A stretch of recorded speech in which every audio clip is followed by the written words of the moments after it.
بسم الله الرحمن الرحيم. அஸ்ஸலாமு அலைக்கும் வரஹ்மத்துல்லாஹி வபரகாத்துஹு. அன்பிற்குரிய சகோதர சகோதரிகளே, நீங்களும் ஆலிம்களாகலாம் என்ற தினசரி பாடத்தில் ஒவ்வொரு ஞாயிற்றுக்கிழமையும் குர்ஆனுடைய கலைகளை பற்றி நம்ம அறிந்து வருகிறோம். உலுமுல் குர்ஆனில் நம்ம இறுதியாக நம்ம என்ன பார்த்து வர்றோம்னு கேட்டால், இந்த குர்ஆன் எழுத படிக்க தெரியாத முகமது எப்படி அவர் சொல்ல முடிந்தது என்று கேட்டால், அவர் முந்தைய வேதங்கள்லேருந்து காப்பி அடித்து இதை சொல்கிறாரு. எல்லாமே அன்றைக்கு இருந்த முந்தைய வேதங்கள், தௌராத், இஞ்சில்லாம் இருந்துச்சு இல்லையா? அதுக்கு அந்த இஞ்சில் தௌராத்தையெல்லாம் வச்சுருந்த மக்கள் வாழ்ந்தாங்க இல்லையா? அவங்களிடமிருந்து அந்த தௌராத் இஞ்சிலிருந்து செய்திகளை காப்பி அடித்து இவர் கொஞ்சம் ஸ்டைலை மாற்றி அரபியில் சொல்லிட்டாருன்னு ஒரு வாதம் வைக்கிறாங்க. அதற்குரிய மறுப்பை தான் பார்த்துட்டு வர்றோம். கடுகளவு கூட பைபிளுக்கும் முந்தைய வேதங்களுக்கும் இப்போ இருக்கிற குர்ஆனுக்கும் சம்மந்தம் கிடையாது. ஒரிஜினலாக அல்ல அனுப்புனது வேண்டுமானால் ரெண்டு ஏறக்குறைய ஒத்த கருத்தில் உள்ளதாக இருக்கும், உண்மைப்படுத்தக்கூடியதாக இருக்கும். ஆனால் மனித கரங்கள் விளையாடி இருக்கிற காரணத்தினால அங்கேருந்து இதை காப்பி அடிக்கணுங்கிற ஒரு அவசியம் இல்லை. காப்பி அடிக்கப்படலை என்பதற்கு தான் நிறைய ஒரு சட்டங்களை, உதாரணங்களை நம்ம என்ன செய்கிறோம், எடுத்து காட்டுறோம். அதில் ஒரு சட்டம் பாருங்கள், பைபிளில் இருக்கிறது. ஆசாரியுடைய குமாரத்தி. ஆசாரின்னு சொன்னால் நம்ம தமிழில் ஆசாரிமம்ல மர வேலை செய்கிறவர் அதில் தங்க வேலை செய்கிறவர் அப்படி ஆசாரிமோ. அந்த ஆசாரி இல்லை. ஆசாரின்னா பூசாரிக்கு ஆசாரிம்பாங்க. பூசாரின்னா அந்த கடவுளுக்கு பூஜை செய்கிறவர் இருப்பார் இல்லையா, அவரை தான் ஆசாரிம்பாங்க பைபிளில். ஆசாரியுடைய குமாரத்தி, அதாவது மதகுருவுடைய மகள், அந்நியனுக்கு வாழ்க்கைப்பட்டாள். இப்போ மதகுருவாக இருக்கிறா, அவருடைய மகளை கொண்டு வேறு ஒரு ஆட்களுக்கு வாழ்க்கைப்பட்டாங்க. அவள் பரிசுத்தமானவைகள் படைப்பிலே புசிக்கலாகாது. வேறு ஒருத்தனை கல்யாணம் பண்ணிட்டான்னு சொன்னால் அவளுக்கு அந்த பரிசுத்தமானது சாப்பிடக்கூடாது. இவங்க இனத்துக்குள்ளே கல்யாணம் பண்ணிக்கிட்டா தான் சாப்பிடலாமே தவிர, அந்நியனுக்கு வாழ்க்கைப்பட்டுட்டான்னு சொன்னால் அவளும் சாப்பிடக்கூடாது அப்படின்னு சொல்லி லேவியர் ஆகமத்தில் 22:12 வசனத்தில் இருக்கிறது. இந்த மாதிரி இஸ்லாத்தில் ஏதாவது இருக்கா? அந்நியனுக்கு வாழ்க்கைப்படுறது அது ஒன்றுமே கிடையாது. அதே மாதிரி பரிசுத்தமானவைகள்னு சில உணவுகளை வைத்திருக்கிறார்கள். அந்த அறுத்து சாப்பிட்றோம்ல, அதை தான் பரிசுத்தமானதுங்கிறாங்க. அவங்களுக்கு அவங்க முறைப்படி அறுத்தவைகள், அதை யார் சாப்பிடக்கூடாது? இவங்க மட்டும்தான் சாப்பிடணுமே தவிர, இஸ்ரவேலர் மட்டும்தான் சாப்பிடணுமே தவிர, அதுலேயும் லேவியருங்கிற ஒரு இனம் தான் சாப்பிடணுமே தவிர மற்றவங்க சாப்பிடக்கூடாதுன்னு வச்சுருக்கிறாங்க. அதுக்கு உள்ள சட்டங்களை எப்படிலாம் எழுதி வச்சுக்கிறாங்கன்னு கேட்டால், ஒருவன் அறியாமல் பரிசுத்தமானதில் புசித்தது உண்டானால், பரிசுத்தமானதை அவங்களாம் சாப்பிடக்கூடாது.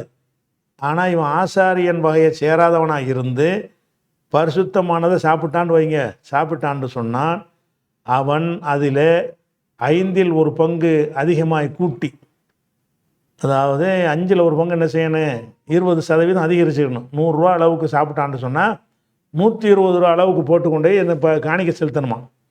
புசித்தது உண்டானால் அவன் அதில் 1/5 அதிகமாய் கூட்டி பரிசுத்தமானவைகளோடும் கூட ஆசாரியனுக்கு கொடுக்க கடவன். பரிசுத்தமான உணவு, இந்த ஆடெல்லாம் நாங்கள் சாப்பிடக்கூடாது, நாங்கள் சாப்பிட்டுவிட்டோம், குற்றம் செஞ்சிட்டோம், அதனால நாங்கள் ஒரு 100 கிராம் 1/2 கிலோ ஆடு சாப்பிட்டுட்டோம், அதில் ஒரு எவ்வளோ 1/5 1/2 கிலோனா 100 கிராமை சேர்த்து 600 கிராமாக கொண்டு போய் என்ன செய்யணும், அவர்கிட்ட அவர் கொடுத்துடணும். இருந்தாங்க, நான் தெரியாமல் சாப்பிட்டுவிட்டோம், 500 கிராம் சாப்பிட்டதுனால 600 கிராம் உங்களுக்கு தந்துடுறோம் அப்படின்னு கொடுக்கணுமா. 1/5 அதிகமாக கூட்டி பரிசுத்தமானவைகளோடும் கூட ஆசாரியனுக்கு கொடுக்க கடவன் அப்படின்னு 22:14 இருக்குது. இதெல்லாம் அங்கே காப்பி அடித்தா இதெல்லாம் குர்ஆனில் இருக்கணும்ல, ரசூலுல்லாஹ்வுடைய போதனையில் இருக்கணுமா இல்லையா? இது கிடையாது. காப்பி அடிக்கலைங்கிறது தான் இப்படிலாம் ஒரு பைத்தியக்காரத்தனமாக எழுதி வச்சுக்கிறாங்க. இதை போய் காப்பி அடித்தோம்னா எப்படி போய் சொல்கிறீங்கன்னு கேட்குறதுக்காக தான். இல்லாட்டி நம்ம அவங்கள பற்றி பேச தேவையில்லை. அடுத்து கர்த்தர் சொன்னதாக வரக்கூடிய செய்தியை பாருங்கள். நீ இஸ்ரவேல் புத்திரரோடு சொல்ல வேண்டியது என்னவென்றால், இஸ்ரவேலர்களுக்கு சொல்ல வேண்டிய விஷயம் மோசேக்கு சொல்கிறாரு. இஸ்ரவேல் புத்திரரோடு சொல்ல வேண்டியது என்னவென்றால், நான் உங்களுக்கு கொடுக்கும் நான் உங்களுக்கு ஒரு தேசத்தை கொடுக்குறேன்ல, தேசத்தில் நீங்கள் போய் சேர்ந்து அதில் வெள்ளாமையை அறுக்கும்போது, வெள்ளாமை என்று சொன்னால் அந்த விவசாயத்தில் விளைஞ்சிருக்குதுல்ல, அதுதான் வெள்ளாமைம்பாங்க. வெள்ளாமை என்று சொன்னால் அதாவது நெல் விளைஞ்சி இருக்கும்ல, அறுக்கிற மாதிரி அந்த நிலைக்கு உள்ளதை வெள்ளாமைன்னு சொல்லுவாங்க. அதில் வெள்ளாமையை அறுக்கும்போது அதாவது வளர்ந்த பயிர்களை அறுக்கும் பொழுது உங்கள் அறுப்பின் முதற் பலனாகிய ஒரு கதிர்க்கட்டை ஆசார் இடத்துல கொண்டு வர கடவீர்கள். நெல் அறுக்க போகிறோம்னு சொன்னால், கோதுமை அறுக்க போகிறோம்னு சொன்னால் ஒரு கதிர்க்கட்டை கொண்டு வந்து முதல்ல இவற்றை கொடுத்துடணும், கொண்டு வர கடவீர்கள். உங்களுக்காக அது அங்கீகரிக்கப்படும்படி ஆசாரியன் அந்த கதிர்க்கட்டை ஓய்வு நாளுக்கு மறுநாள், ஓய்வு நாளுங்கிறது அவங்களுக்கு சனிக்கிழமை, மறுநாள்னு ஞாயிற்றுக்கிழமை, ஓய்வு நாளுக்கு மறுநாள் ஞாயிற்றுக்கிழமை கர்த்தருடைய சந்நிதியில் அசைவாட்ட வேண்டும். நீங்கள் என்ன செய்யுங்கன்னா, ஒரு வயலில் விவசாயம் பண்ணுறீங்கன்னு சொன்னால் அறுக்கிறதுக்கு முதல் நாள் என்ன செய்யணும்னா, ஒரு கதிர்க்கட்டை அறுத்துக்கிட்டு வரணும், வந்து இந்த பூசாரிகிட்ட கொடுக்கணும். இவர் என்ன செய்வார்னு கேட்டால், ஞாயிற்றுக்கிழமைக்கு போய் அங்கே என்ன செய்வார், கர்த்தருடைய சந்நிதியில் கர்த்தருடைய சந்நிதியில் வந்து அசைவாட்டுறது, இப்படி ஆட்டணும். அந்த கதிர்க்கட்டை ஆட்டின உடனே நீங்கள் அந்த கதிர்க்கட்டை அசைவாட்டும் நாளில், அந்த அசைவாட்டுறாங்கல்ல அந்த நாளில் என்ன செய்யணும்னா, கர்த்தருக்கு சர்வாங்க தகன பலியாக, நீங்கள் ஒரு விவசாயத்தை நீங்கள் அறுக்கிறாதான் நீங்கள் அறுத்துற முடியாதுங்க. விவசாயத்தை அறுக்க போனால் கூட என்ன செய்யணுமா, ஒரு கதிர்க்கட்டை கொண்டாந்து இவற்றை கொடுக்கணுமா, இவர் ஆட்டி என்ன செய்வாருக்கு, அங்கீகாரம் வாங்க வரான். அது மாத்திரம் இல்லாமல் தகன பலியாக அது ஒரு பலி கொடுக்கணுமா, ஒரு வயதான பழுதற்ற ஆட்டுக்குட்டியை வந்து என்ன செய்யணும், கர்த்தருக்கு சுகந்த வாசனையாக தகன பலியாக ஒரு மரக்காலிலோ 2 பங்கானது எண்ணெயில் பிசைந்ததுமான மெல்லிய மாவாகிய போஜன பலியையும், அதாவது தகன பலின்னு ஒன்று கொடுக்கணுமா. தகன பலின்னா ஒரு ஆட்டுக்குட்டியை, அதாவது அந்த கதிரையும் கொண்டு வந்து கொடுக்கணும், இந்தாங்க நாங்கள் அறுக்க செய்ய போகிறோம், கடவுளுக்கு காணிக்க கொடுக்கணும், இந்த ஆட்டுக்குட்டியை வச்சுக்கிறங்க அப்படின்னு சொல்லணுமா. அதுக்கப்புறம் வந்து மெல்லிய மாவில் செஞ்ச வந்து என்ன செய்யணும்னா போஜன பலி, இதையும் வச்சுக்கிறங்கன்னு என்ன செய்யணும், மாவை கொண்டாந்து கொடுக்கணும். அப்புறம் திராட்சை பலசத்தில் கார்படியாகிய பானப்படி திங்கிறபடி ஆட்டுப்படின்னு 3 படி கொடுக்கணும். இதெல்லாம் கொண்டாந்து கொடுத்தா தான் நீ அறுவடையே செய்ய முடியும். நீ வயலில் அறுவடை செய்கிறதா இருந்தால் அறுவடைக்கு முன்னாடி என்ன செய்யணும், ஒரு கதிர்க்கட்டையை கொண்டு வந்துக்கிட்டு இதை அவர்கிட்ட ஆசாரிகிட்ட கொடுக்கணும். அவர் அந்த ஞாயிற்றுக்கிழமை ஆட்டுவார், அந்த தெய்வத்துக்கு முன்னாடி என்ன செய்வார், இந்த ஆலயத்தில் ஆட்டுவார். ஆட்டுறதுக்கு முன்னாடி என்ன செய்யணும்னு கேட்டால், ஒரு தகனப்பலியாக ஒரு ஆட்டுக்குட்டியை கொண்டாந்து கொடுக்கணும். அது மாத்திரம் வந்து போஜன பலி திங்கிற பலியாக என்ன செய்யணும், மாவு ஒரு மரக்கால் மாவை கொண்டாந்து கொடுக்கணும். அதுக்கப்புறம் திராட்சை ரசம், திராட்சை ரசம்னா என்ன, ஒயின்லாம் கொடுக்கணும். திராட்சை பழ ரசத்தில் ஒயின் வந்து என்ன செய்யணும், பானப்படின்னு கொண்டாந்து கொடுக்கணும். இந்த 3ஐயும் கொண்டே கொடுத்தவொன்னே அவர் என்ன செய்வார், நீங்கள் அறுக்கலாம் பர்மிஷன் கொடுத்துருவார். அப்போ நமக்கு நம்முடைய விவசாய நிலத்தை அறுத்து திங்கிறதுக்கு வந்து இந்த காணிக்கையெல்லாம் ஆசாரி கொடுக்கணும்னு சொல்லப்படுது. இந்த புரோகிதத்தன்மை இஸ்லாத்தில் இருக்கா? இப்படி எந்த ஒன்றுக்காவது இப்படி செய்யணும்னு இஸ்லாத்தை சொல்லியிருக்கா? நீ தொழில் பண்ணாலும் விவசாயம் பண்ணாலும் வேறு எது செஞ்சாலும் இந்த மாதிரி பூசாரி கொண்டு போய் மாட்டை கொடுன்னு ஏதாவது சொல்லப்பட்டிருக்கா? அப்போ காப்பி அடித்து அப்படி தானே இருக்கணும். இங்கேருந்து காப்பி அடித்தோம்னா இதே விஷயம் இல்லாட்டாலும் இதுக்கு ஈக்குவலான ஒரு சட்டம் இருக்கணுமா இல்லையா? அப்படி ஒன்றுமே என்ன இல்லை, குரானில் இல்லை. அப்போ குரானில் அப்படி இல்லைங்கும்போது இது எப்படி குரானில் காப்பி அடிக்கப்பட்டிருப்பீங்க? இது லேவியர் ஆகமத்தில் 23 19 13 வரைக்கும் இருக்குது. அதுக்கடுத்து அவைகளை ஆசாரியன் என்ன செய்வான்னு கேட்டால், முதற் பலனாகிய அப்பத்தோடும் 2 ஆட்டுக்குட்டிகளோடும் கூட கர்த்தருடைய சந்நிதியில் அசைவாட்டும் பலியாக அசைவாட்ட கடவன். கர்த்தருக்கு பரிசுத்தமாகிய அவைகள் ஆசாரியனுடையதாகும். அப்போ என்ன செய்ய, 2 ஆட்டுக்குட்டிகளோட கர்த்தருடைய சன்னதியில் அசைவாட்டணுமா. அசைவாட்டின உடனே அதுக்கு ஆசாரியனுக்கு சொந்தமாக போயிடும் அப்படின்னு சொல்லிட்டு என்ன செய்வான்னா, முதற் பலன்னா முதல்ல அறுவடை செஞ்சு வருதில்ல, அது என்ன செய்யணும், அப்பம் சுட்டுட்டு வந்து கொடுக்கணுமா. அப்பத்தோட 2 ஆட்டுக்குட்டியை கொண்டாந்து கொடுக்கணுமா. இது வந்து அறுக்கிறதுக்கு ஒரு பரிகாரம். அறுத்த பிறகு அதை சாப்பிட்றதுக்கு என்ன பரிகாரம்னு கேட்டால், 2 அப்பத்தை சுட்டு கொண்டாந்து கொடுத்து கூடவே 2 ஆட்டுக்குட்டியை வேற கொடுக்கணும். அந்த 2 ஆட்டுக்குட்டியும் வந்து அசைவாட்டுவார் தெய்வத்துக்கு. ஆட்டின உடனே அது ஆசாரணிக்கு சொந்தமாகி போயிடும் அப்படின்னு சொல்லி 23. இதெல்லாம் ஒழிச்சுக்கு தரமட்டமாக்கின மார்க்கம் இஸ்லாம். குரான் இதெல்லாம் எதிர்த்து நின்று போராடுகிறது. இவங்க என்ன செய்கிறாங்க, இங்கேருந்து அது காப்பி அடிக்கப்பட்டதுன்னு அர்த்தம் இல்லாமல் சொல்கிறாங்க. அதாவது இன்னும் சொல்ல போனால், இப்போ கடவுளை வழிபடுறோம், கடவுளுக்கு பூஜை செய்கிறோம், தொழுகை நடத்துகிறோம், அது மாதிரி வணக்கம் செய்கிறோம். அது மாதிரி ஒவ்வொரு மதத்தில் என்ன செய்வாங்க, கடவுளுக்கு பூஜை செய்கிறவங்க இருப்பாங்க. இந்த பூஜை செய்கிறவங்களுக்கு வந்து பைபிளில் ஒரு தகுதி இருக்குது. இந்த தகுதி எப்படி தகுதியாக இருந்தால் பரவாயில்லை, ஒழுக்கமுள்ளவனாக இருக்கணும், அவன் தான் கடவுளுக்கு பூஜை செய்யணும், அல்லது நல்ல ஓத தெரிஞ்சவனாக இருக்கணும், அவன் தான் செய்யணும்.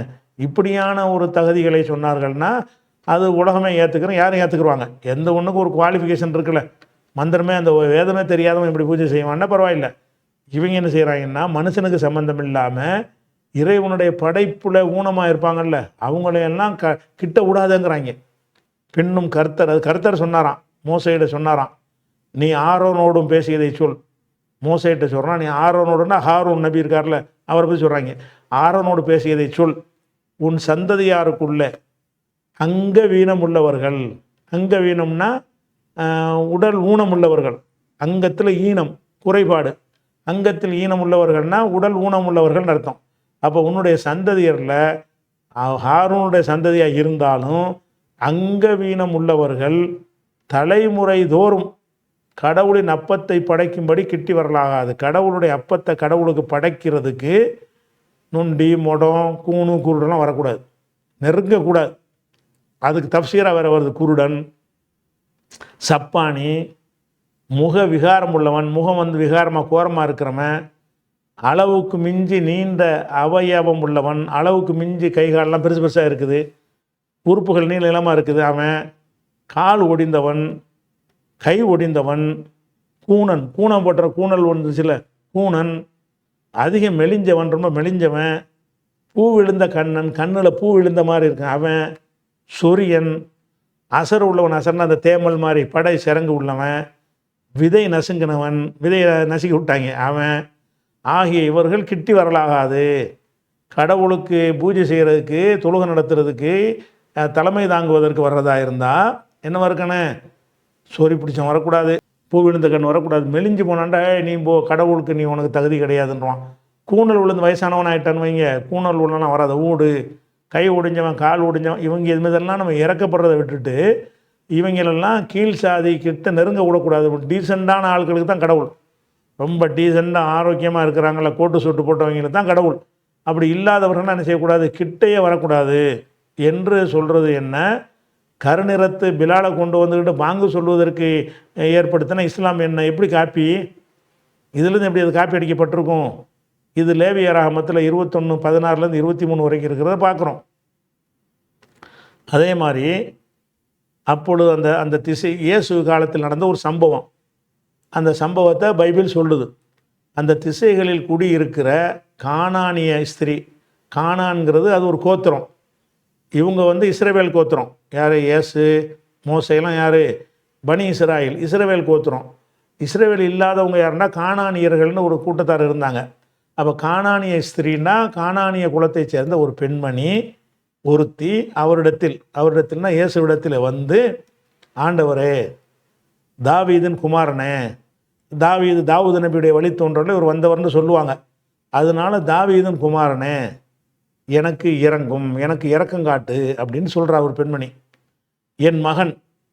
என் மகள் பிசாசினால் கொடிய வேதனை செய்யப்படுகிறாள் என்று சொல்லி கூப்பிட்டாள். என் மகளுக்கு பேய் பிடிச்சிருக்குது, நீங்கள் தான் என்னத்தையாவது பண்ணணும் அப்படின்னு சொல்லி கானானிய ஸ்திரீ வந்து ஒருத்தி கூப்பிட்டாலாம். அவளுக்கு பிரதியுத்தரமாக ரிப்ளை, பிரதியுத்தரம்னு எது சொல்லுவாங்கன்னா பதில் கொடுக்குற விதமாக அவர் ஒரு வார்த்தையும் சொல்லவில்லை. அப்பொழுது அவருடைய சீடர்கள் வந்து, அவர் இப்போ இந்த அம்மா கேட்குது, பிள்ளைக்கு பேய் பிடிச்சிருக்குதா பண்ணுங்கன்னு சொல்லி, அவங்களுக்கு அந்த பேயெல்லாம் நம்புகிறவங்க கிறிஸ்தவர் நம்புவாங்க, அந்த பேயை வச்சு தான் வளர்ப்பாங்க. பேய் விரட்டுறதுக்கெலாம் பெரிய ஒரு குருடர் பார்க்குறாரு செவிடர் கேட்குறாரு மாதிரி பேய் விரட்டுற நிகழ்ச்சியும் அவங்க நடத்துவாங்க. அது பேய் இருக்குன்னு சொல்லி புறவிட்டவுடனே என்ன செய்யணும், இயேசு என்ன செஞ்சார், பதிலே சொல்லலைன்னு சீடர்களை சுட்டி காட்டுறாங்க, இவள் நம்மை பின்தொடர்ந்து கூப்பிடுகிறாளே அப்படின்னு கேட்குறாங்க, இவளை அனுப்பிவிடு என்று அவரை வேண்டிக் கொண்டார். அப்போ போக சொல்லிடு, பின்னாடியே வந்துக்கிட்டே இருக்கிறான், அனுப்பியாச்சும் விடுன்னு கேட்குறாங்க சீடர்கள்லாம். அதற்கு அவர் இயேசுநாதர் சொல்கிறாரு, காணாமல் போன ஆடுகளாகிய இஸ்ரவேல் வீட்டாரிடத்திற்கு அனுப்பப்பட்டேனே என்று மற்றபடி அல்ல, நான் வந்திருக்கிறது இஸ்ரவேல் காணாமல் போன ஆடுகளாகிய இஸ்ரவேல் மக்களுக்கு தான். இவங்க வேறு ஜாதி, இந்த ஜாதிக்கெல்லாம் ஒன்றும் செய்ய முடியாது என்று மற்றபடி அல்லன்ட்டார் இயேசு. அப்படி ஏசு சொல்லுவார் முதல்ல, இயேசு அப்படிலாம் சொல்ல மாட்டார்னு குர்ஆன் சொல்லுது. இயேசு வந்து இந்த மாதிரி என்ன செய்கிறது, நாம் இந்த ஜாதி அடிப்படையில் மனிதரை இஸ்ரவேலுக்கு அனுப்பப்பட்டது விஷயம் வேறு தான். ஒரு உதவி செய்கிறதுக்கெல்லாமல் அதை பார்க்கணும். பேய் இருக்குன்னு நீங்கள் நம்புறீல்ல, பேய் ஓட்டுறதுக்கு எல்லாத்தையும் ஓட்டுற மாதிரி அவளுக்கும் ஓட்ட வேண்டியது தானே அப்படி கேட்டால் அவர் என்ன சொல்கிறாரு, அதற்கு அவர் காணாமல் போன ஆடுகளாகிய இஸ்ரவேல் வீட்டாரிடத்திற்கு அனுப்பப்பட்டேனே என்று மற்றபடி அல்ல என்றார். அவள் வந்து ஆண்டவரே, அவள் என்ன செய்கிறா, எனக்கு உதவி செய்யும் என்று அவரை பணிந்து கொண்ட. மீண்டும் வந்து கேட்குறான், என் பிள்ளை பேய் இப்படி ஏதாவது செய்யுங்கன்னு கேட்டார். அவர் அவளை நோக்கி, அவர்னா இயேசு, அவளை நோக்கி சொல்கிறாரு, பிள்ளைகளின் அப்பத்தை எடுத்து நாய்க்குட்டிகளுக்கு போடுகிறது நல்லதல்ல என்றார். அதாவது பிள்ளைக்கு அவன் வச்சிருக்கிற அப்பத்தை வந்து நாய்க்குட்டி கேட்குறான். உன் பிள்ளைலாம் நாய்க்குட்டி மாதிரி உள்ளது. இஸ்ரவேல் மக்கள்லாம் பிள்ளைகள் மாதிரி மனிதர்கள். அப்போ எங்கள் பிள்ளைக்கு உள்ள அப்பத்தை எடுத்து நாய்க்கு போடுவோமா? போடுகிற நல்லதல்ல என்றால். அதற்கு அவள், மெய்தான் ஆண்டவரே, ஆயினும் நீ சொல்கிற சரிதான், நாங்களாம் நாய்க்குட்டி தான், நீங்கள் தான் மேலான ஆளுக்க அப்படின்னு ஒத்துக்கிட்டு அந்த சொல்கிறது. நாய்க்குட்டிகள் தங்கள் எஜமானின் மேஜைகளிலிருந்து விழும் துணிக்கைகளை தின்னுமே. நாய்க்குட்டிகள் கூட எஜமான் சாப்பிட்டு போடுற அந்த உள்ள துணிக்கைகள் இருக்க கீழே உள்ள சிந்தக்கூடியவைகள் அதை சாப்பிடத்தானே செய்யும். அந்த மாதிரியாச்சும் எங்களுக்கு உதவி செய்யுங்களேன்னு கேட்குறான். அப்போ இது மத்தேயுங்கிற பைபிளுடைய புதிய ஏற்பாட்டில் மத்தேயுல 15வது அதிகாரத்தில் 22லேருந்து 27 வரைக்கும் உள்ள வசனத்தில் இருக்கிறது. அப்போ ஒரு எனக்கு பேய் பிடிச்சிருச்சியும் குணமாக்குன்னு கேட்குறாங்க. பேசாமல் இருக்கிறாரு. சீடர்கள்லாம் வந்துக்கிட்டே இருக்காங்க, ஃபாலோ பண்ணி வருது, அனுப்பியாச்சு விடுங்கங்கிறாங்க. அப்போ என்ன செய்கிறாரு, நான் வந்து காணாமல் போன இஸ்ரவேல் மக்களுக்கு அனுப்பப்பட்டனே தவிர இவள் எதுக்கு என்னோட வர்றா அப்படின்னு சொல்கிறாரு. அது அவளுக்கு காதில் விளங்குற விதமாக சொல்கிறாரு. அந்த பெண் என்ன செய்கிறா, இந்த மாதிரி எங்களுக்கு எதாவது செய்யுங்களேன்னு திருப்பி கேட்டோன்னே, பிள்ளைகளுடைய அப்பத்தை நாய்க்குட்டிக்கு போட முடியாது, நீலாம் நாய் போ நாயேன்னு சொல்கிற மாதிரி சொல்கிறாரு. அதுக்கு அந்த பொம்பளை என்ன சொல்லுதுன்னு கேட்டால், சரி நாயாகவே இருந்துட்டு போகிறேன், நாய் கூட சில மிச்ச மீதியை கொடுக்கத்தானே செய்வீங்க, அப்படி தாங்களான்னு கேட்குது. அப்போ இந்த அளவுக்கு மனிதர்களை வந்து பிறப்பால் இழிவுபடுத்தி கேவலப்படுத்தக்கூடிய ஒரு விஷயத்தை இயேசு சொல்ல மாட்டார் என்று குர்ஆன் சொல்லுகிறது, இஸ்லாம் போதிக்கிறது. நீங்கள் இயேசுவின் பெயரால் இந்த விஷயத்தை என்ன செய்கிறீங்க, மனித குலத்தை பேதப்படுத்தினார் என்று நீங்கள் சொல்கிறீங்களே, இது எப்படி வந்து நீ வந்து காப்பீடிக்கப்பட்டதாக இருக்கேன்? அதே மாதிரி வந்து இறைவன் வந்து ஒரு கட்டளையிட்டான், ஒரு மரத்தை நெருங்க வேண்டாம்னு கட்டளையிட்டான். இந்த மரத்தை யாரும் நெருங்கக்கூடாது அப்படின்னு சொல்லி எல்லாம் நினைஞ்சான், கட்டளையிட்டான். கட்டளையிட்ட பிறகு என்ன செஞ்சாங்கன்னா 2 பேருமே மீறினாங்க. மீறி அந்த மரத்தை சாப்பிட்டாங்க. இந்த விஷயத்தை வந்து இஸ்லாத்துலையும் இருக்கிறது, கிறிஸ்தவத்துலையும் இருக்கிறது. கிறிஸ்தவத்தில் எப்படி இருக்குன்னு கேட்டால், அந்த மீறினது இந்த பொம்பளை தான் மீறினுச்சான், ஆம்பளையை வந்து கெடுத்துருச்சான். முதல்ல வந்து பொம்பளை தான் என்ன செஞ்சு பாம்பு வந்து அவள்கிட்ட பேசுனுச்சான், மயக்கிருச்சான். அதை நம்பி இந்த பொம்பளை தானும் சாப்பிட்டு புருஷனையும் சாப்பிட வச்சுட்டாங்கிற மாதிரி அந்த ஏவாள் மேலே தான் எல்லா தப்புங்கிற மாதிரி பைபிளில் இருக்குது. அப்போ அப்படி செஞ்சதுனால கடவுள் சாபம் போடுறாரு. என்ன சாபம் போடுறாரு, ஸ்திரீயிடமோ, ஸ்திரீன்னா ஹவ்வா, ஏவாளிடமோ, நீ கர்ப்பவதியாக இருக்கும்போது உன் வாதையை நான் பெருக பண்ணுவேன், மிகவும் பெருக பண்ணுவேன். நீ வந்து தடை செஞ்சதை சாப்பிட்டுட்ட. தடை செஞ்சது 2 பேரும் தான் சாப்பிட்டாங்க. ஆதாம் தான் சாப்பிட்டாரு, ஏவாள் தான் சாப்பிட்டாங்க. 2 பேரும் உடன்பட்டு பேசி தான் செஞ்சாங்க. 2 பேரும் தப்பு செஞ்சதாகத்தான் குர்ஆன் சொல்லுகிறது. பைபிள் சொல்லுது என்னென்னு கேட்டால், ஆம்பளை நல்லவன், அவனை இந்த பொம்பளை தான் கெடுத்துருச்சு, அதனால் அந்த பொம்பளைக்கு நான் தண்டனை கொடுக்க போகிறேன். பொம்பளையை மட்டும் கடவுள் தண்டிக்கிறார். எப்படி தண்டிக்கிறார்னா, நீ கர்ப்பவதியாக இருக்கும்போது உன் வாதைனா துன்பத்தை, வேதனையை மிகவும் பெருக பண்ணுவேன். கர்ப்பத்தில் வழி தானே, பிரசவிக்கும் போது ஒரு வழி தானே பெரிய வழிங்கிறாங்க. வேதனையை பெருக செய்வேன், வேதனையோட பிள்ளை பெறுவாய் அப்படின்றாராம். அந்த பொம்பளைன்னா வேதனைப்பட்டு பிள்ளை பெறுறாங்க. அதுக்கு என்ன காரணம்னு கேட்டால், தடை செய்யப்பட்ட மரத்தை சாப்பிட்டது தான், அது கடவுள் சபிச்சிட்டார்னு சொல்லி சொன்னாருங்கிறாங்க. இப்படி இஸ்லாம் சொல்லுதா? 2 பேருமே தப்பு செஞ்சாங்க, 2 பேரும் மன்னிப்பு கேட்டாலும் 2 பேரும் மன்னிப்பு நல்லா ஏற்றுக்கிட்டான் இருக்குது. ரப்பனா தலமுனா அம்புசனா இல்லம் தகஃபில்லனா ஓ தரகம்னா நக்குன மினல் ஹாசிரீன். இறைவா, நாங்கள் தப்பு செஞ்சிட்டோம், 2 பேரும் சேர்ந்து தப்பு செஞ்சிட்டோம், எங்களை நீ மன்னிக்கலைன்னா நாங்கள் பெரிய நஷ்டவாளி ஆயிடுவோம்னு அவங்க துவா செஞ்சதாக குர்ஆன் சொல்லுகிறது. இவங்க என்ன செய்கிறாங்கன்னா, அதில் மன்னிக்கவே இல்லை. உனக்கு வந்து இந்த மீறி அதை சாப்பிட்ட காரணத்தினால உனக்கு என்ன செய்கிறேன், புல்லை பெறும்போது வேதனையை நான் பெருக பண்ணுவேன், வேதனையோடு புல்லை பெறுவாயின்னு சொன்னாராம். அப்போ இது என்ன, இது இந்த கருத்தை இஸ்லாம் ஒத்துக்கிறதா? குர்ஆன் இதை ஒத்துக்கிறதா, மறுக்குதா? அப்போ இப்படி காப்பி. இன்னொன்று கவனிக்கணும், இது குர்ஆன் பக்கம் ஒரு இது பைத்தியகாரத்தனமாக இருக்குது. வேதனை வந்து மனுஷன் மட்டும்தானே வேதனையோட புல்லை பெறுறாங்க. மாடு கண்ணு போடும்போது வேதனைப்படாதா? ஆட்டுக்குடி செய்யாத எல்லா கோழி கூட முட்டையிடும்போது வேதனைப்படத்தானே செய்யும். இந்த வேதனைப்படுவது பெண்கிற தன்மைக்கு உள்ள எல்லாத்துக்கும் உள்ளது தவிர மனித பெண்களுக்கு மட்டும் உள்ளது இல்லையே. தண்டனை கொடுத்த மாதிரி சொல்கிற பிரசவம்னால அப்படி தானே இப்போ இருக்குங்க.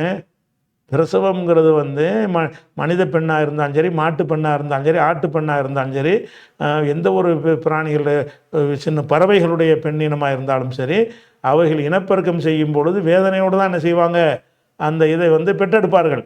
அப்போ வேதனையோடு பருவது என்பதை வந்து பொதுவான நியதியாக அல்ல ஆக்கியிருக்கானே தவிர இந்த மரத்தை சாப்பிட்டதுக்காக இல்லை. இதில் மரத்தை சாப்பிட்டதுக்குன்னா இப்போ மனித இனத்தில் உள்ளவங்க மட்டும்தான் வேதனையோட புள்ள பெறணும். மற்றவங்களாம் என்ன செய்யணும், வேதனை இல்லாமல் ஆட்டுக்குன்னா குட்டி போடுறது என்ன இருக்கணும், அது ஏதோ யூரின் போகிற மாதிரி குட்டி போட்டு போயிடணும், அப்படி இருக்குதா? அப்படி கிடையாது. அப்போ இது 3 இதை நீங்கள் இந்த மாதிரி உளறலை வந்து எழுதி வச்சுக்கிட்டு இங்கேருந்து காப்பிங்கிறீங்க, உளறி வச்சுருக்கிறீங்க. இதை நீங்கள் உளறிட்டு போனால் எங்களுக்கு பிரச்சனை இல்லை. இங்கேருந்து தான் முகமது காப்பி அடித்தாருங்கும் போது பேச வேண்டி வருது. காப்பிலாம் அடிக்கலை. ஆதி ஆகமத்தில் இது என்ன இருக்குது, 3:16 இருக்குது. அதே மாதிரி வந்து லோத்துன்னா லூத்து நபிக்கு சொல்லுவாங்க. லூத்து நபி என்ன செய்கிறாருன்னு கேட்டால், ஒரு சமுதாயத்தில் எல்லாம் வந்து ஹோமோசெக்சுவல்ங்கிற அந்த குற்றத்தில் ஓரின சேர்க்கையில் ஆணோடு ஆண் சேரக்கூடிய ஒரு வேலையை செய்கிறாங்க. அதை எதிர்த்து அவர் பிரச்சாரம் பண்ணுறாரு, பயங்கரமாக போராட்டம் பண்ணுறாரு. அந்த விஷயங்கள்லாம் குரானில் இருக்குது. இவன் என்ன செய்கிறான்னு கேட்டால், ஊரில் ரொம்ப எதிர்ப்பு வந்தவுடனே லோத் என்ன செய்கிறாருன்னு கேட்டால், சோவார்னா அவருடைய அந்த ஊர் பேர் இருக்குது, குடியிருக்க பயந்து சோவாரை விட்டு போய் அவனோடு கூட அவனுடைய 2 குமாரத்திகளும் மலையில் வாசம் பண்ணினார்கள். லோத் என்ன பண்ணிட்டார், இந்த ஊர் நம்ம இருக்க முடியாது, வேறு ஊருக்கு போயிடுவோம்னு சொல்லி 2 புதல்விகளையும் கூட்டிகிட்டு போயிட்டார். அங்கே அவனும் அவனுடைய 2 குமாரத்திகளும் ஒரு கெபியில் ஒரு வீடு மாதிரி அறைன்னு நினைக்கிறேன் இருந்தார்கள். அப்பொழுது மூத்தவள் இளைவலை பார்த்து லூத் நபி ஒரு கொள்கைக்காக போராடிக்கிட்டு இருக்கிறாரு. அந்த பெண்களை மகளையெல்லாம் அந்த மாதிரி வளர்த்தெடுத்துருக்கிறாரு. அவர் என்ன செய்கிறாருன்னு கேட்டால், ஒரு இடத்துல இவங்களுக்கு பயந்து போய் தங்கியிருக்கிறார். அப்போ மூத்தவள் இளைவலை பார்த்து சொல்கிறாரு, நம்முடைய தகப்பன் முதிர்ந்த வயதானதால் பூமி எங்கும் ஒரு புருஷனும் இல்லை, நம்முடைய தகப்பனால் சந்ததி உண்டாகும்படிக்கு அவருக்கு மதுவை குடிக்க கொடுத்து அவரோடு சயனிப்போம் வா என்றால், மூத்தவள் சொல்கிறானா இளையவள்கிட்ட, ஆம்பளையில் இல்லாமல் இருக்குது, நம்ம இந்த சுற்றி வட்டாரம் பூரா நம்ம தனியாக கொண்டாந்து வச்சுக்கிட்டாரு, இந்த முதியவர் இந்த கிழவன் தான் இருக்கிறாரு, இவரோட நம்ம சேர்ந்து புள்ள பெறுவோம், எப்படி புள்ள வருது, மதுவை ஊற்றி கொடுப்போம், போதையில் இருப்பார், அப்போ என்ன செய்யணும், நான் போயிட்டு வரேன், 2வது நீ போயிட்டு வா அப்படின்னு 2 பேரும் பேசிட்டு அவரோடு சயனிப்போம் வா என்றாலாம். அப்படியே அன்று இரவிலே தங்கள் தகப்பனுக்கு மதுவை குடிக்க கொடுத்தார்கள். மூத்தவள் போய் தகப்பனோடு சயனித்தாள். அவள் சயனித்ததையும் எழுந்திருந்ததையும் அவன் உணராதிருந்தான். மறுநாளிலே மூத்தவள் இளைவலை பார்த்து, நேற்று ராத்திரி நான் தகப்பனோடு சயனித்தேன், இன்று ராத்திரி மதுவை கொடுப்போம், நம்முடைய தகப்பனால் சந்ததி உண்டாகும்படி நீ போய் அவரோட சயனி என்றாள். அப்படியே அன்று ராத்திரியிலும் தங்கள் தகப்பனுக்கு மதுவை கொடுத்தார்கள். அப்பொழுது இளைவல் எழுந்து அவனோடு சயனித்தாள். அவள் சயனித்ததையும் எழுந்திருந்ததையும் உணராதிருந்தான். இவ்விதமாக லோத்தின் குமாரத்திகள் இருவரும் தகப்பனாலவே கர்ப்பவதி ஆனார்கள் எழுதிக்கிறாங்க. இப்படி லூத்து நபியுடைய பிள்ளைங்க இப்படி இருப்பாங்களா? அது மாதிரி அவர் நபியை வந்து இறைவன் இப்படி ஆக்குவானா, தண்ணியை குடிச்சிட்டு போதையில் இருக்கிற மாதிரி? அப்படி தண்ணியில் போதையாக இருக்கக்கூடிய நேரத்தில் முதல் இல்லறத்தில் ஈடுபட இயலுமா ஒருத்தனுக்கு? என்னமோ அந்த உணர்ச்சியெல்லாம் இருக்குமா முதல்ல? அப்போ இதெல்லாம் வந்து சிந்திக்காமல் என்ன செய்கிறாங்கன்னா, ஒரு லோத்துங்கிறவர் யார், அவர் வந்து இந்த ஓரின சேர்க்கை எதிர்த்து இப்போ பிரச்சாரம் பண்ண ஒரு தீர்க்கதரிசி, அவங்க நம்பிக்கைப்படி கூட அவர் ஒரு புரட்சியாளர். அப்படியான ஒருத்தர் வந்து தண்ணியில் போதையை வாங்கி கொடுத்தோன்னா போதையை கொடுத்துருவாரா? இறைவன் காப்பாற்ற மாட்டானா? அந்த போதை பொருள் வருதுன்னு எச்சரிக்க மாட்டானா? அதை குடிச்சிட்டு போதையில் இருப்பாரா? அப்படி தான் பெத்த மகள்கள் போய் தகப்பன்ட்டு எப்படி செய்வோன்னு நினச்சி பார்ப்பாங்களா? இந்த நவீன காலத்தில் நினச்சி பார்க்காத ஒரு விஷயத்தை அந்த காலத்தில் நினச்சிருக்காளுன்னா பெண்களை பற்றி இவங்க என்ன மாதிரி வச்சுருக்கிறாங்க? இப்படி தான் இஸ்லாம் சித்தரிக்குதா? இது ஆதி ஆகமத்தில் 19, 31, 37 இருக்கிறது. அதே மாதிரி அதை விட கொடுமை என்னென்னு கேட்டால், இப்போ தாவூது நபி இருக்கிறாங்க, அவங்கள நம்ம மிகச்சிறந்த இறை தூதராக நம்ம என்ன செய்கிறோம், நம்புகிறோம். அந்த தாவூது நபி என்ன செஞ்சாராம், ஒரு நாள் சாயங்காலம் தாவீதுன்னா தாவூது நபியை சொல்கிறாங்க, தன் படுக்கையிலிருந்து எழுந்து அரண்மனை மாடியின் மேல் உலாவி கொண்டிருக்கும் போது, படுக்கையிலேருந்து எழுந்து அரண்மனை மாடியில் போய் உலாவிக்கிட்டு இருக்கிறார். உலாவி கொண்டிருக்கும் பொழுது ஸ்நானம் பண்ணுகிற ஒரு ஸ்திரியை மாடியின் மேலேருந்து பார்த்தான். மேலேருந்து பார்க்குறான், பக்கத்தில் வீட்டில் வந்து ஒரு பொம்பளை குளிச்சிட்டு இருக்கிறான். ஸ்நானம் பண்ணுறதுனா குளிக்கிறான். குளித்து கொண்டிருக்கிற ஒரு ஸ்திரியை மாடியின் மேலே இருந்து பார்த்தான். அந்த ஸ்திரீ மிகுந்த அழகுள்ளவள். தாவீது ஆள் அனுப்பி அந்த ஸ்திரீ யார் என்று விசாரித்தான். தாவீது ஒரு நபின்னு நம்ம நம்புகிறோம்.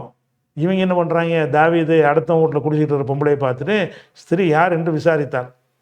அவள் யாருன்னு கேட்டால், எலியாமின் குமாரத்தையும் எத்தியனான உரியாவின் மனைவியுமான பத்சே பாலை என்றார்கள். அது உரியாவுடைய மனைவின்னு சொல்லிட்டாங்க. அப்போது தாவூத் ஆள் அனுப்பி அவளை அழைத்து வர சொன்னான். அவள் அவனிடம் வந்தபோது இன்னொருத்த மனைவியை அவளோடு சயனித்தான். அடுத்த மனைவியை கூட்டிகிட்டு வர சொல்லி என்ன செய்கிறாரு? சயனித்தான்னா உடலுறவு கொண்டான்னு அர்த்தம். அவள் அப்போதுதான் தீட்டு நீங்கி சுத்திகரித்து கொண்டு இருந்தாள். பின்பு அவள் தன் வீட்டுக்கு போய்விட்டாள். அந்த ஸ்திரீ கர்ப்பம் தரிந்து தான் கர்ப்பவதி என்று தாவீதுக்கு அறிவிக்க ஆள் அனுப்பினாள். அப்பொழுது தாவீது, எத்தியனாகிய உரியாவை என்னிடம் அனுப்பு, உன் புருஷனை என்று அனுப்புங்கிறான், உரியாவை என்னிடம் அனுப்பு என்று யோவாப்பின் அண்டைக்கு ஆள் அனுப்பினான். அப்படியே யோவாப்புன்னு ஒரு ஆள் போல இருக்குது, உரியாவை தாவீதுன்னு அனுப்பினான். தாவீது அவனை போர்க்களத்துக்கு அனுப்பி கொள்ள செய்தான். தாவீது என்ன செய்கிறாருன்னு கேட்டால், உன் பொண்டாட்டி இவர் பொண்டாட்டி சேர்ந்து பிள்ளை உண்டாயிட்டாவ, அவனை அனுப்ப சொல்லி இவனை போர்க்களத்துக்கு கூட்டிகிட்டு போங்க, போரில் போய் அங்கே வச்சு போட்டு தள்ளிடுங்க, ஆளை எதிரிகள் கொன்ற மாதிரி ஆக்கிவிடுங்க, அப்புறமா நான் இவளை வச்சுக்கிறேன் அப்படின்னு சொல்லி தாவீது செஞ்சாருங்கிறாங்க. இது 2 சாமுவேலில் வந்து பைபிளில் பழைய ஏற்பாடு 2 சாமுவேலில் 11:2-18 வரைக்கும் இருக்குது. இப்படி தான் தாவூது நபியை குர்ஆனும் சொல்லுகிறது. நீனும் சொல்கிற, நீ இப்படி சொல்கிற, இதில் என்ன இருக்குது? இது நேர் மாற்றமாக இருக்குது, அசிங்கமாக இருக்குது, கேவலமாக இருக்குது. கொலை செஞ்சார், கொலைகாரண்டு வருது, அடுத்த மனைவியோட சேர்ந்தார்னு வருது. அந்த பெண்ணுக்காக வேண்டி அந்த புருஷனை சதி செஞ்சு கொலை செஞ்சார்னு வருது. இதெல்லாம் ஒரு சாதாரண நல்ல மனுஷன் கூட செய்ய முடியாது. ஒரு நபி செஞ்சான்னு எழுதி வச்சுக்கிறீங்க. அப்போ இந்த மாதிரி குர்ஆனில் இருந்தால் நீ காப்பின்னு சொல்லு. தாவீது ராஜாவை பற்றி குர்ஆன்லேயும் எப்படி தான் இருக்குது, எங்கள் பைபிளில் எப்படி தான் இருக்குது, நாங்கள் சொல்கிற மாதிரி இவங்களும் சொல்கிறாங்க அப்படின்னா நீ சொல்லலாம். நீ சொல்கிறது மறுக்கோடு செய்கிறோம், நபிமாரெல்லாம் அப்படி செய்ய மாட்டாங்கன்னு சொல்கிறோம். அதே மாதிரி வந்து தாவீது ராஜாவுக்கு வயசாகிருச்சான். தாவீது ராஜா ஒரு பெரிய தீர்க்கதரிசிங்க, நபி. அவர் முதிர்ந்தவனானான். போர்வைகளினால் அவனை மூடினாலும் அவனுக்கு அனல் உண்டாகவில்லை. போர்வையை போத்துறாங்க, ஹீட் வரமாட்டேங்குது. அப்பொழுது அவர் ஊழியர் அவனிடம் வந்து, கன்னிகையான ஒரு வாலிப பெண்ணை ராஜாவை எங்கள் ஆண்டவனுக்கு தேடுவது நலம். அவள் ராஜா சமூகத்தில் நின்று ராஜாவுக்கு பணிவிடை செய்து ராஜா எங்கள் ஆண்டவனுக்கு அனல் உண்டாகும்படி உமது மடியிலே படுத்துக்கொள்ளட்டும் என்று சொன்னார். உனக்கு ஹீட் ஆக மாட்டேங்குது, நல்ல ஒரு இளம் பெண்ணை கூட்டிகிட்டு வர்றோம், அவன் மேலே படுத்துக்கிட்டு என்ன செய்வா, உனக்கு அனல் உண்டாக்குவா, ஹீட் உண்டாக்குவான்னு சொன்னான். அப்படியே அவர்கள் இஸ்ரவேலின் நாடெங்கும் அழகான ஒரு வாலிப பெண்ணை தேடி சூனோம் ஊராளாகிய அபிசாக்கை கண்டு அவளை ராஜாவிடம் கொண்டு வந்தார்கள் இருக்கு. ஒரு நபி, அவருக்கு ஹீட்டு உடம்புல ஏற மாட்டேங்குதுங்கிறதுனால ஒரு வாலிப பெண்ணை தேடிட்டு வந்து அவர் கட்டி பிடிச்சி அவள் அனலை உண்டாக்குவான்னு எழுதி வச்சுக்கிறீங்களே. இப்படியான ஒரு சம்பவம் குர்ஆனில் இருக்கா? இப்படியான ஒரு செய்தி குர்ஆனில் இருக்குதானே? இல்லை. இது 1 ராஜாக்களில் வந்து 1வது அதிகாரத்தில் 1-3 வரைக்கும் இருக்குது. இப்படி ஒரு விஷயத்த இருக்குது. அதுக்கடுத்து வந்து இன்னொன்று என்னென்னு கேட்டால், இன்னொரு விஷயம், இப்படி செய்வதனால் ஆபேலின் இரத்தம் முதல் பலிபீடத்துக்கும் தேவாலயத்துக்கும் நடுவில் கொலையுண்ட சக்கரியாவின் இரத்தம் வரைக்கும் உலக தோற்றம் முதல் சிந்தப்பட்ட சகல தீர்க்கதரிசின் இரத்தமும் இந்த சந்ததியிடம் கேட்கப்படும் என்று தேவஞானம் சொல்லி இருக்கிறது. நிச்சயமாக இந்த சந்ததியிடம் அது கேட்கப்படும் என்று உங்களுக்கு சொல்கிறேன். இயேசு சொல்கிறார். இயேசு என்ன சொல்கிறாருன்னு கேட்டால், மக்களுக்கு சொல்கிறாரு. ஆபேல்னா யாருன்னு கேட்டால், ஆதமுக்கு 2 புள்ள இருந்தாங்கன்னு சொல்கிறோம்ல, ஹாபீல் அப்படிங்கிறோம்ல, அவன் ஹாபீலை தான் ஆபேலுங்கிறான்.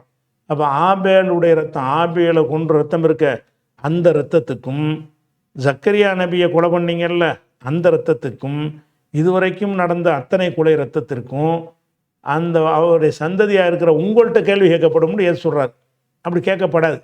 சக்கரியாவை வந்து ஒருத்தங்க கொலை செஞ்சாங்கன்னா அவனை தான் கேள்வி கேட்கப்படும். ஆதமுடைய ஆபேல் ரத்தத்துக்கு வந்து காபீலை தான் எல்லாம் கேள்வி கேட்பானே தவிர நம்மளெல்லாம் கேட்க மாட்டான். ஏசு என்ன செய்கிறாருன்னு கேட்டால், இப்படி செய்வதனால் ஆபேலின் ரத்தம் முதல், ஹாபீலை கொலை செஞ்சாங்களே அந்த ரத்தம் முதல் பலிபீடத்திற்கும் தேவாலயத்துக்கும் நடுவில் கொலையுண்ட சக்கரியாவின் ரத்தம் வரைக்கும், பலிபீடத்துக்கும் தேவாலயத்துக்கிட்ட வச்சு இது சக்கரியா நபியை கொலை பண்ணிவிட்டாங்க, அவருடைய ரத்தம் வரைக்கும் உலக தோற்றம் முதல் சிந்தப்பட்ட சகல தீர்க்கதரிசியின் ரத்தமும் இந்த சந்ததியிடம் கேட்கப்படும் என்று சொன்னார். இதுவரைக்கும் எத்தனை ரத்தம் சிந்தப்பட்டுச்சு, அத்தனை தீர்க்கதரிசிகளை கொலை செஞ்சதை பற்றியும் உங்களை விசாரிப்பார் என்று கர்த்தர் விசாரிப்பார் என்று சொன்னார். இஸ்லாம் என்ன சொல்லுது? ஒருவன் பாவத்தை ஒருத்தன் சுமக்க மாட்டான். ஆதமுடைய மகன் கொலை செஞ்சான்னு அவன் தான் கொலையாளி. அதில் மற்ற எங்களில் யாருக்கும் அதில் எந்த ஒரு பங்கும் இல்லைன்னு இஸ்லாம் சொல்லுகிறது. வலா தசிறு வாசிரத்துன்னு விசிற ஊஹ்ரா, ஒரு வருஷமே மற்ற வருஷமாக்க மாட்டார்னு சொல்லுது. அதே மாதிரி சக்கரியா நபியை அவனை கொலை செஞ்சிருந்தான்னா கொலை செஞ்சானே அவன் தான் குற்றவாளியை தவிர அந்த வழித்தோன்றலில் வர்ற கொள்ளு பேரன் எள்ளு பேரெல்லாம் குற்றவாளி இல்லைன்னு இஸ்லாம் சொல்லுகிறது. இயேசு என்ன செய்கிறாரு, எல்லாரும் குற்றவாளிங்கிறார். அப்போ இது இஸ்லாமிய ஃபண்டமெண்டலுக்கு மாற்றமாக இயேசு சொல்கிறாரு. இதில் நாங்கள் காப்பி அடித்தோன்னு இவங்க சொல்கிறீங்க. இது லூக்காவில் 11:50 51 வரைக்கும் இருக்குது. அதனால் காப்பி அடித்ததாக சொல்கிறதுக்கிற இந்த வாதம் சரியில்லை என்பதற்கு பைபிளில் இருந்து சில எடுத்துக்காட்டுகளை வாசித்தா வண்டியாக சொல்லலாம். விவாதங்களில் இது மாதிரி நிறைய எடுத்து சொல்லியிருக்கோம். வண்டியாக சொல்லலாம், நமக்கு போதுமான உழவு போதும். கண்டிப்பாக இல்லை, பைபிளுக்கு சம்பந்தமே இல்லை. குரானுடைய போதனைக்கு பைபிளுக்கும் அடவே என்ன இல்லை, ஒரு சம்பந்தம் இல்லை. அவ்வளோ டோட்டல் டிஃப்ரெண்ட்டாக இருக்கும் பொழுது அங்கேருந்து காப்பி அடிச்சு என்று சொல்வது அறிவீனமான ஒரு வாதம், காப்பி அடிக்கப்படலை என்று விளங்கிக்கணும்.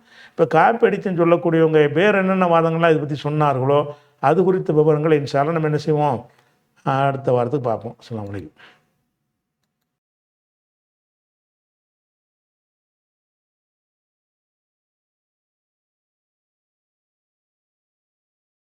بسم الله